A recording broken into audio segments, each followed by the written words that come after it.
My Mother's Let's Box of just Souls, listen to a story by E.B.'s Heart. I was coming home very late around 11 p.m. on this very day from my friend's house when I heard whispering in our kitchen. Our kitchen was outside the house, so I waited for whoever it was to go inside because I didn't want my parents to know that I was still outside so late. Then the whispering suddenly stopped. I tried to go inside when I saw my mother coming out of the kitchen. Then I hid behind the wall and waited for her to pass so that I could run inside. But I saw something very scary. My mother was carrying a smoking pot that was tied with a red cloth. She was saying something I couldn't understand, as if someone was speaking a foreign language. But the only name I could hear was Muna, Muna. Muna was my stepbrother, so why is she calling Muna? I asked myself. She took the pot to the center of our compound and dropped it there. She started dancing a very strange dance and was going round the pot. After some minutes of dancing, she stopped and opened her eyes and mouth wide as if someone in a trance. A large python crawled out of her mouth and fell into the pot. Then she started dancing again and clapping her hands while saying, "You are welcome, great one. Do your job. Go and do your job." I watched as the python crawled out of the pot and entered inside our house.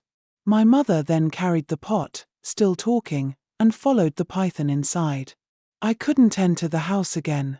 I was so scared, I couldn't believe I just saw my mother do that.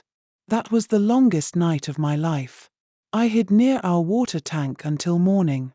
Once it was 6 a.m., I could hear my mother praying and raising her voice inside. I was still hiding and still in shock when I heard a loud cry from inside our house. I didn't know when I jumped out of hiding and pushed our front door. It was still locked, so I ran to the window where the loud cry and screaming were coming from. It was Mima Muna, my stepmother. "Muna is not moving. Muna is not moving," I heard her say repeatedly. I heard our door open and my mother rushing outside. "What are you doing here, Kate? Who opened the door for you?" she asked me while looking like she had seen a ghost. "I am just coming back now, Mama. I slept in my friend's house," I lied. It was Mama Muna's voice that made me run home faster. I was still talking when my mother shouted for me to go inside and lock the door. "No one must be out this early," she said and hurried away. I ran inside Mama Muna's room and saw Muna lying down with his stomach as big as a bag. I watched as my father and stepmother ran helter-skelter, trying to wake Muna, who was still not moving. "Something is moving in Muna's stomach," my stepmother shouted. I moved closer and saw Muna's swollen stomach moving. I started crying too. I didn't know when I started calling Muna's name. My other stepmothers all joined in shouting and crying. My father married 4 wives, and my mother was the second wife. While everyone was busy, I heard my mother's room door open and close. Then I ran outside to her window to see what she was doing. My heart was almost pounding out of my chest while my eyes watered with tears. When I looked into my mother's window, I saw something that shattered me and made my spirit almost leave my body. I saw Muna standing there with the large python wrapped around his neck. He seemed lost and looked like a ghost. "You brought him to me, you did it," my mother hailed the python. Within some minutes, my mother started talking again in a weird language, and the pot started smoking. The python crawled back into the pot, and my mother opened a big bottle while saying, "Get inside, Muna, get inside." What seemed like Muna's ghost melted and appeared into the bottle. I didn't know when I gasped, and my mother looked me in the eyes. Then I felt something hot blown to my face, and I fell on the ground feeling dizzy. While on the ground, I could hear my older brother shouting, "Mama, Mama, Kate is on the ground, help." Then everything went blank. I opened my eyes later to see my father crying. "What is happening to my children today? Muna has not woken up since yesterday, and now Kate has been sleeping since yesterday too. Who have I offended?" I tried to shout when I saw my mother walk in, but my voice was silent. I became dumb all of a sudden. My mother came and hugged me, crying. "Whoever that is after us will be exposed," she cried. I started pushing her away, but she held me so tight and whispered, Do not provoke me, or your father will be the next."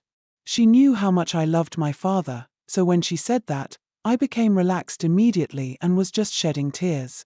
When my mother noticed that I was looking at her with so much fear while tears fell freely from my face, she started pretending to cry more while she asked everyone to leave the room. "I want to dress Kate up and take her to the hospital." "Dress me up?" I thought and tried to get up. It was when I tried to get up that I found out that I could not stand. My body was paralyzed. "The snake you saw blew something at you. You will not be able to talk or move until I finish my 14 days cleansing in this house. All the male children your father has must die to give way for your brother to inherit your father's lands and buildings. How can your father say that my only son is a cultist and will not be given any of his properties? By the time I kill all his 6 sons, he will not have any choice than to regard him." My mother was talking while she paced the room.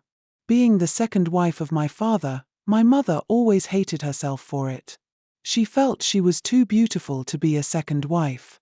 She had just me and my elder brother, but she hated me so much because I always stood for the truth. My older brother does nothing but smoke, drink, and cause trouble in our family. Even after bailing my brother from the police station almost 10 times before he turned 20, my mother still supported him and expected my father to regard him as his son and give him lands. My mother was still talking when we heard the first wife and the other wives saying they were going to visit Kuko, the powerful native doctor in our area. My mother turned to leave while calling for them to wait for her. As she turned to leave, something made me cough, and I suddenly shouted, "Help!" But my mother turned, looked at me with horror, and immediately sprinkled something on my face. I started struggling to breathe while she said in an angry, warning tone, "Kate, do not push me. I am only trying to secure you and your brother's future." I closed my eyes and lost consciousness again. "Wake up, Kate. I saw all your mother did from the window. Get up, and let's get out of this house." I slowly opened my eyes to see my little stepbrother, Boo Boo, crying and saying, "Get up, come on, let's go." He helped me to get up from the bed. I was crying and happy to be free from my mother, but I suddenly felt something pass my leg, and I looked down to see a large python going into my stepbrother's cloth while his body stood like someone in a dream, still and dead. I fell on the floor while shaking with fear. But Boo Boo immediately turned and held me. "It's okay, Kate, let us go," he said. I stood up while he helped me, but the shout I was hearing outside made me scared again. Boo Boo, who was helping me, was also outside where he was playing and lying unconscious on the ground. Apparently, his ghost was trying to help me while his body was lying dead outside. I tried to run outside, but my feet were shaky on the ground. So as all my siblings gathered around Boo Boo to know what was happening, I managed to crawl into my mother's room. When I got inside, everywhere was dark. I managed to put the light on and crawled straight to where I had seen her hide the pot. When I got there, I saw nothing, but I was hearing a strong hissing sound, as if there was a big snake close to my face. I was still inside there when I heard crying and the voices of my stepmothers. "Boo Boo is not moving. Please help." I heard Boo Boo's mother shouting while crying. I also heard my father quickly return too. He took Boo Boo out of the house. He was going to look for a solution, I thought. After a while, I crawled out of my mother's room in a hurry with fear. All my efforts to write down what happened to me on a paper for someone to help me failed. By the time it was 7 days, 4 of my brothers that lived at home with us had died, and they all died with their stomachs very big. It is almost time for your father to see that his only son, which is my son, deserves everything. I overheard my mother talking to herself.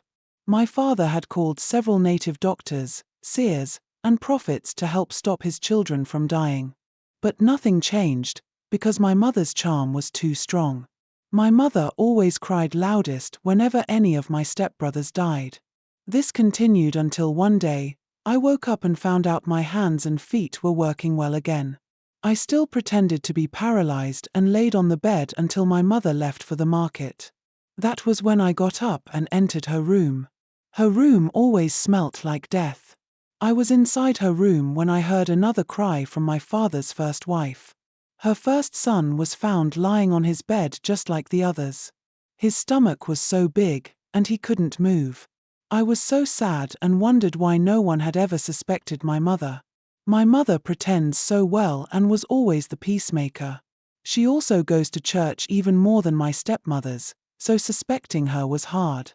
Imagine killing 5 of my stepbrothers and trapping their spirits inside a bottle. I believed she trapped their spirits so that no one could find out who their killers were. So I started searching her room for the pot and the bottle. But I saw nothing and wondered if they were also spiritually hidden. I was searching for it when my leg hit a large wooden box that was covered with her belongings. I removed everything on top of that large box, but the box was locked. I then remembered that my mother always had this particular key tied at the edge of her wrapper. I was still inside her room thinking of what to do when I heard her voice.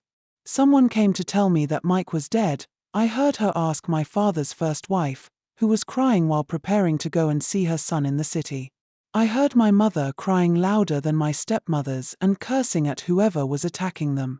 Look at my daughter Kate, she has been paralyzed, dumb, and almost dying for some days now. My mother continued talking and crying. Everyone pitied her.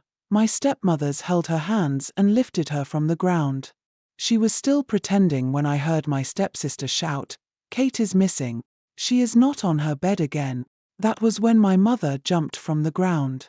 She was running inside not to come and find me, but to make sure her secret remained safe. "Kate, Kate, where are you?" she shouted while she ran inside the house. I quickly covered the wooden box with her things and hid under her bed, my heart beating very fast while I was shaking with fear. "Kate, Kate." I heard my mother's voice ring desperately. I was so tensed and scared. If I went out there to tell them what was happening without evidence, my mother would deny me. I didn't know what she did to all of them that had made them not think deeply about what was happening in our family. She entered her room in a hurry and looked at her things to know if I had ever entered there to tamper with them, but she sighed and changed her cloth. From what she was saying, she believed someone had carried me away from my room because there was no way I could break out of her charm. She opened the box, and the python reared its head out and said, "We are back. Mike will join us soon." The snake could talk. I peed on myself right under her bed. "Go now and find Kate before she gets herself," my mother commanded her python. "Do not harm her, just make her unconscious. She is trying to ruin me, her mother." I could hear the python hissing as it was crawling around the room. I started calling on the God in heaven. "Please come to my aid," I prayed. "Do not let evil win," I cried even harder.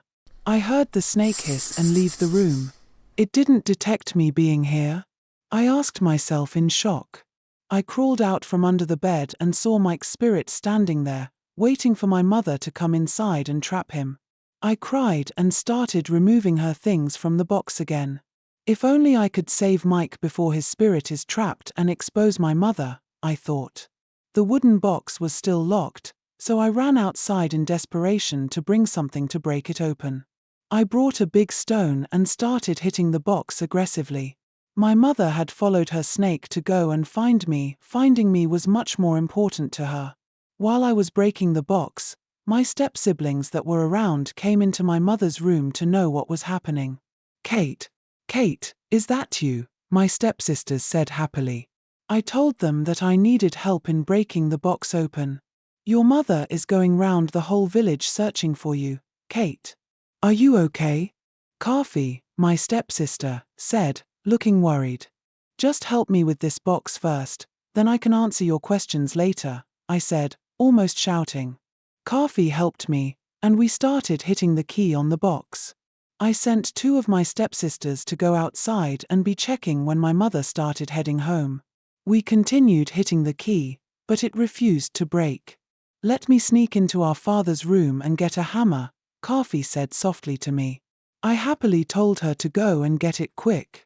Immediately Kafi brought the hammer and hurried inside the room. My 2 stepsisters that I sent to check when my mother would be back ran inside immediately, panting. "We saw your mother running home with all her strength. She will be here right now, they both said at the same time. My life flashed before my eyes. I thought of running back into my room and pretending to be dumb and paralyzed or trying if the hammer could break the key. I didn't know when I peed on myself again as I began shaking and sweating. Leave, all of you. I told my stepsisters. I didn't want to get them involved. They all ran out of my mother's room that instant. They were also scared of my mother. As I raised my hand to break the key, my mother's voice filled the compound as she shouted, "Kate! Kate!" I hit the key with all my strength, and it fell apart. I opened the box with the speed of light and brought out the bottle where all the spirits were trapped. "No," my mother shouted. Then I felt a sharp pain on my leg and looked down to see what was causing the pain. "Snake!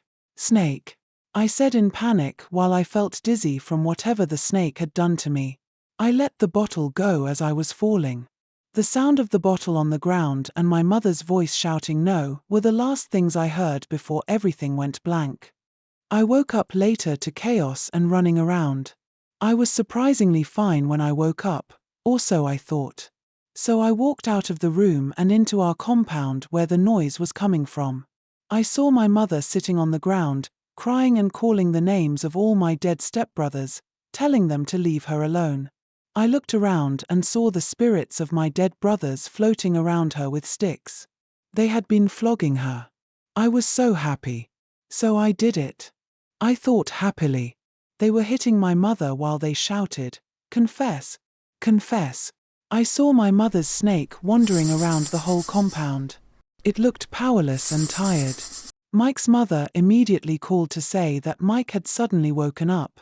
She was singing on the phone. Her call made everyone believe my mother was actually hiding something. But because of the level of trust they had for my mother, they never thought she could harm anyone. They all thought maybe whatever was attacking my family was affecting her too. So my father ran to the neighboring village with his bike to bring a powerful native doctor. My wife has been talking and sitting on that particular spot for hours. We don't know what happened to her. Even her daughter Kate was found unconscious on the ground since then too. As they mentioned my name, I then realized I was also a ghost or about to become one. I ran to my body, but I couldn't get inside. I started crying and going to everyone to talk, hoping they would see me and realize I was not dead yet. I cried. My mother covered her face with a piece of cloth because she didn't want to see the ghosts floating around her. When the native doctor arrived, he first of all poured my mother water. Once he did that, my mother stood up and started walking like a zombie. She walked inside while everyone followed her in shock. She opened the box and brought out another smaller box. She then walked back to where she was sitting before. She opened the small box, and everyone shouted in fear. There was a sculpture of everyone in our family, including my 4 step-siblings that passed on as kids many years ago. All the other wives had lost a child before, and they all had kids that were either blind, dumb, deaf, or crippled. My father always loved my mother more, and the reason was staring us in the face. She tied my father's hands and legs and dipped his head into water. She controlled my father's feelings and the love everyone had for her that made them see her as special. It was also because she wrapped their faces with green leaves. I and my only brother were not spared too. She put a needle in my brother's head, claiming she wanted to be controlling him. She wore me a mask, and her excuse was that she didn't want me to get married and leave her. No one had ever been married in my family, even my older step-siblings, and my mother was responsible. Her confession made the entire village gather in our compound. It was during her confession that I learned she was the 3rd wife. The 2nd wife was her best friend, who died with her baby during childbirth, and my father married her immediately after her best friend, the 2nd wife, died. My father sat on the ground and wept. He had married many women to expand his lineage and married the devil in the process. None of us were doing well. We were in deep bondage. Losing 4 of the children within a space of 12 days made it even worse. The native doctor poured my body the same water, and I woke up. My brother and I watched as my mother was banished from our village forever. Few months later, My father died of heartbreak. He blamed himself every day for bringing evil into his home in the name of polygamy and trying to expand his bloodline. I never saw my mother again, even when I tried to look for her. But some years later, I heard that she had died, and I was somehow happy that she would not be able to hurt people again. Our family gradually started growing after so many years of stagnation. Polygamy might look so sweet on the outside, but what if you, as a man, make the mistake of bringing in one evil in the name of a wife? You may end up ending the bloodline you so desperately wanted to expand. This is because sometimes polygamy breeds jealousy and competition. Thanks for watching. Please subscribe.